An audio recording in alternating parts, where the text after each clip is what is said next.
Okay, so share ko sa inyo to guys, no. So ngayong araw kasi meron tayo ditong phone device guys, no. So itong phone device na to guys ay talk and text ito guys na phone device guys. Yan, bago lang ako nito guys nakatanggap guys ng ganito ang phone device guys, no. So TNT phone guys.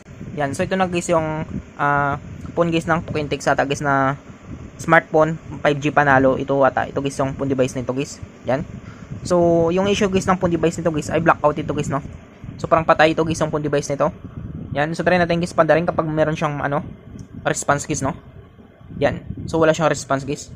So wala rin siyang vibrate guys or light indicator guys, no. So subukan natin guys i-charge guys, no. Kapag magkaroon siya guys ng response guys. Yan. So wala guys, no. Wala siyang vibrate. Light indicator wala din. Yan. So wala guys, no. So subukan natin dito guys, gagamit tayo dito guys ng schematic natin. So subukan natin guys, no, kapag meron siyang reading guys. So dapat guys yung read na ito guys ay magre-reading ito guys, no. Kung buhay guys yung unit na ito. Yan. So kung makita nyo guys, no, wala siyang reading guys. Yan. So 00 ampere guys, no. So wala siyang reading guys, wala rin siyang vibrate. So patay ito guys yung phone device nito. So ang gagawin natin dito guys ay bubuksan natin ito guys, no. At gagawa na rin natin guys ng video ito guys. Yan. So wala talaga guys. So bunutin natin guys. Yan. Sunod natin dito guys ay bubuksan natin ito guys, no. So para mabuksan natin guys ang unit nito guys, kailangan natin dito guys gumamit guys ng heat gun guys, no. So pwede naman kayong gumamit guys ng electronic liquid nyo. Yun nga lang ay ingat lang talaga kayo guys, no. Kasi pwede itong mabasa guys yung likod nito guys, no. Kasi yung likod nito guys ay glass ito guys, no. So dapat maingat tayo dito guys sa pagbukas nito guys, no. May possibility kasi dito guys na mabasag ito guys yung cover guys ng likod na ito guys, no. Yan. So kailangan natin ay gamitan natin guys ng heat gun para lumambot guys yung adhesive niya guys, no. Yan. So simulan natin.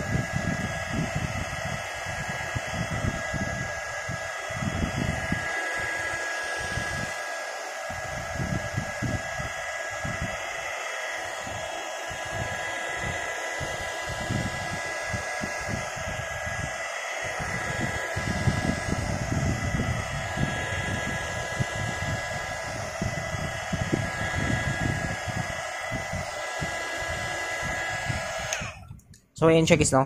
So ngayon guys ay gagamit tayo dito guys ng pang opening tools natin guys, no. Para mabuksan natin guys yung unit nito guys.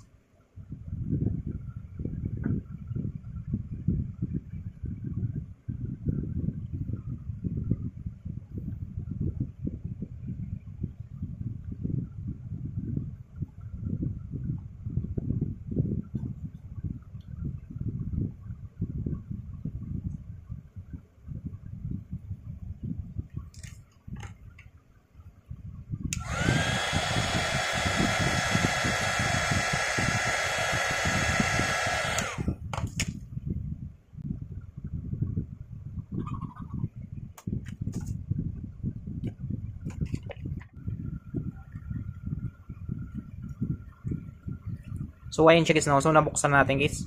Yan. So danda natin. Yan. So ito guys yung likod niya guys, no. So tabi natin guys yung back cover niya. So ito guys yung loob niya guys, no. So parang kaiba guys yung nito guys, no, yung battery niya. Yan.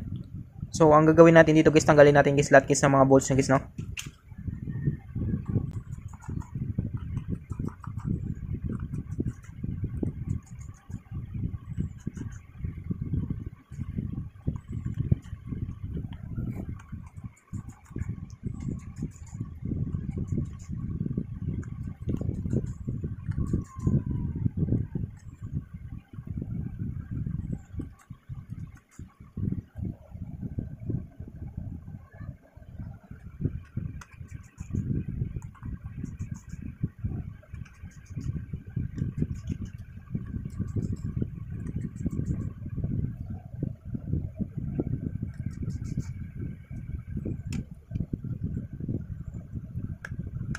So ayun siya guys, no. So na lahat guys ng mga bolts guys ay natanggal natin. So try natin guys buksan guys, no.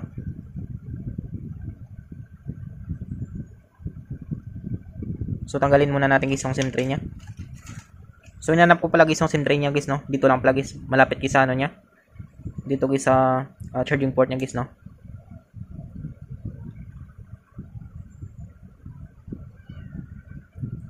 Tigas.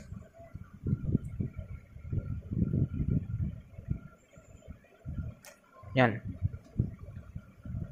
So ayan siya guys, no. So natanggal natin guys, so tabi lang natin yan. Sunod natin guys, bubuksan na natin guys, no. Subukan natin guys buksan.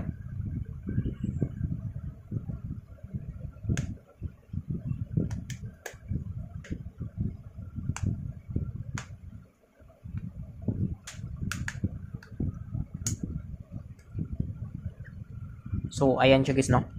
So ito guys yung logo guys ng smartphone 5G Panalo guys na token text guys. So kaiba guys ng ano nito guys, no. Ng battery nito guys. So tanggalin natin guys yung battery nito. USB connector guys ng battery nito guys.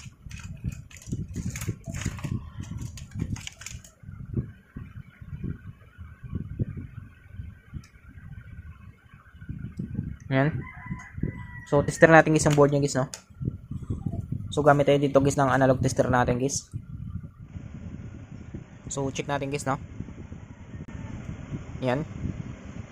So balik rin natin. So yun siya guys, no. So wala siyang palo guys. Yan. So good board naman guys ang phone device nito guys, no. So check natin guys yung battery nito guys, no.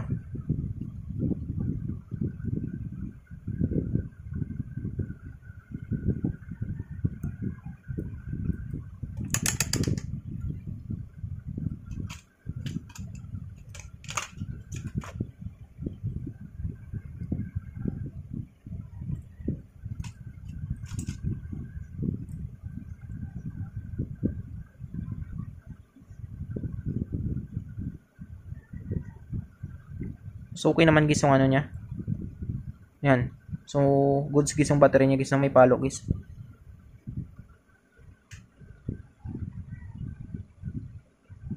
So okay guys yung battery niya guys, no.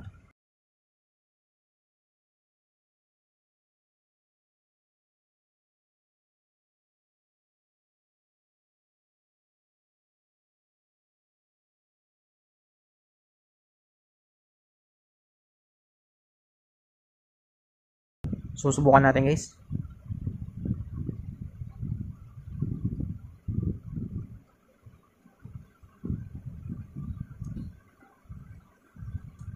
So try natin guys battery shock natin guys, no.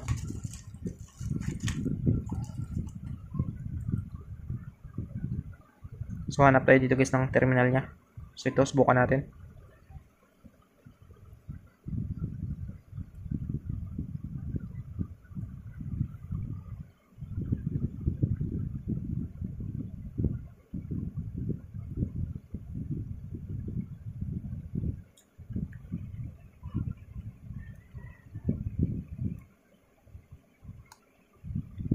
So try natin guys battery shock guys, no.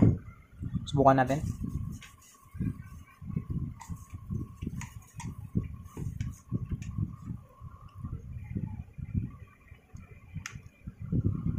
So goods naman guys ang battery niya guys, no.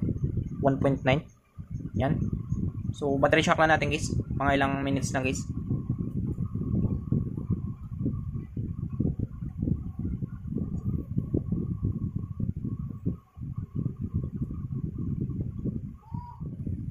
So ayan siya guys, no. So subukan natin. Subukan natin guys kapag mabuhay siya guys, no. Yan.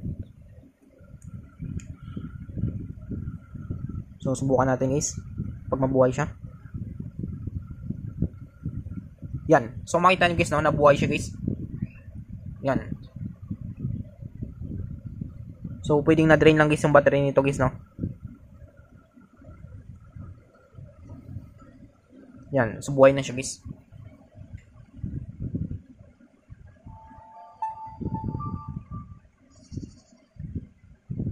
So token text guys, no. So try natin guys i-charge guys, no? Subukan natin.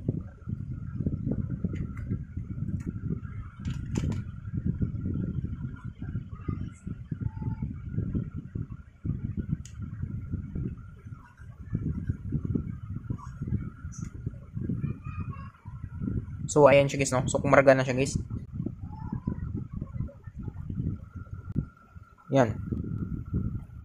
So ayan siya guys, no? So nabuhay pa natin guys yung smartphone Panalo 5G na ito guys. Yan.